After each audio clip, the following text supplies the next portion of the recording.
ওং নমঃ শিবায়, ওং নমঃ শিবায়, ওং নমঃ শিবায়।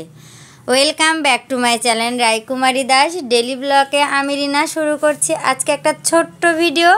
তো যে ভিডিওটা না দিলে আমারও ভালো লাগে না, আর যেটা না দেখলে তোমাদেরও ভালো লাগে না। তো যাই হোক, সকালবেলা ঘুম থেকে উঠে চান সেরেই আমার ভোলানাথের ছবি দিয়ে সব কিছু শুরু করছি। তো তারপরে চলে আসলাম এই যে রান্নাঘরে সব তো একদম পরিষ্কার করে গ্যাসটা সুন্দর করে মুছে রেখে দিয়েছি। আর পুরা রান্নাঘরটায় দেখো একবারে ঝকঝকে তকতকে। আর 2টা আম ফ্রিজ থেকে বের করে জলে ভিজিয়ে রেখেছি, হয়তো একটু মুড়ি দিয়ে খাবো কিংবা এমনি কাটাকুটি করেও খেয়ে নেব। তো এই দেখো সব সুন্দর করে উপর করে রেখে দিয়েছি মাজা ঘষা করে। আর এখন চা তুলে দিব। চা আগে এক পর্ব হয়ে গেল, আর এখন আছে আমাদের জন্য চা করা বাকি, কারণ আমরা তো আর আঠো চুলাতে খাবো না। তার জন্য দেখো ভালো চুলাতে আর মগে করে চা করছি। মাত্র 3 কাপ চা হবে আমার গোপালের রায়ের, আর সবাই চা খেয়ে নিয়েছে। তো এই মগটাতে চা করতে আমার আজকে খুবই ভালো লাগছে। তো চাটা ভালো করে ফুটে উঠলে এই দেখো চিনি দিয়ে নিচ্ছি কাপে কাপে। আর একটা হবে দুধ চা আর একটা হবে লাল চা। দুধটা খাবে গোপাল আর লাল চাটা খাবো আমি আর রাই। সুন্দর ফুটে উঠেছে। এখন হাতে বাউলি নিলাম, আর বাউলি দিয়ে এই দেখো মগের ওই ভিতর দিয়ে বাউলিটা ঢুকিয়ে দিয়েছি আর দিয়ে নাড়াচাড়াটা করে নিলাম। এখন একটু ফুটে উঠলে নামিয়ে ফেলবো 2 কাপে চা। তো আজকের চাটা করছি এজন্যই, বৃষ্টি হচ্ছে বাইরে সকাল থেকেই, আর একটু বৃষ্টির মধ্যে চাটা খেলে শরীরটা ভালো লাগবে আর কাজ করতে এনার্জি পাওয়া যাবে। তো যাই হোক, চাটা খেয়ে নিলাম। খাওয়ার পরে এক পাশে প্রেসারে খিচুড়ি তুলে দিয়েছিলাম।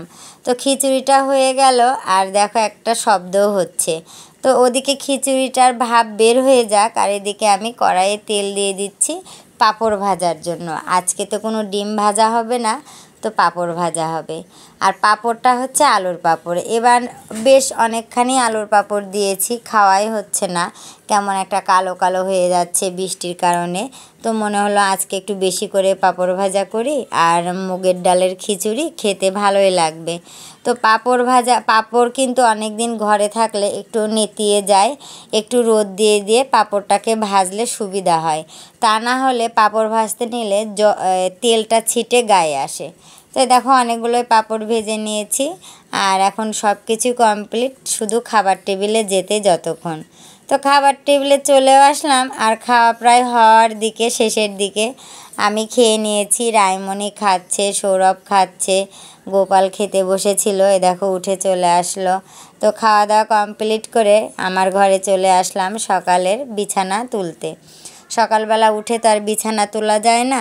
তো কাজ কাম শেষ হওয়ার পরে ওই যে 11টার দিকে একটু টাইম পাই, তখন ওই ঘরগুলো গুছিয়ে নিই। তো আজকে বৃষ্টির কারণে কিন্তু এই পাশে পর্দাটা আর খুললাম না, আর এই পাশেরটা একটা খুলে দিলাম।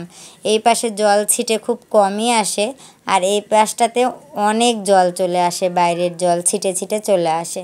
তো পর্দা খুলে দেওয়ার পরে মশারিটা গুছিয়ে এক কোণাতে রেখে দিলাম।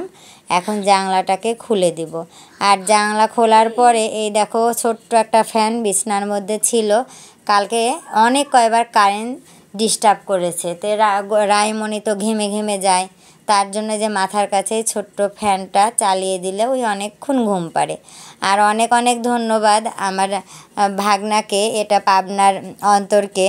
ও হচ্ছে এটা গিফট করেছে আমার রায়মণিকে, আসলে ওকে বলাই হয়নি। ধন্যবাদ, অনেক ভালো হয়েছে।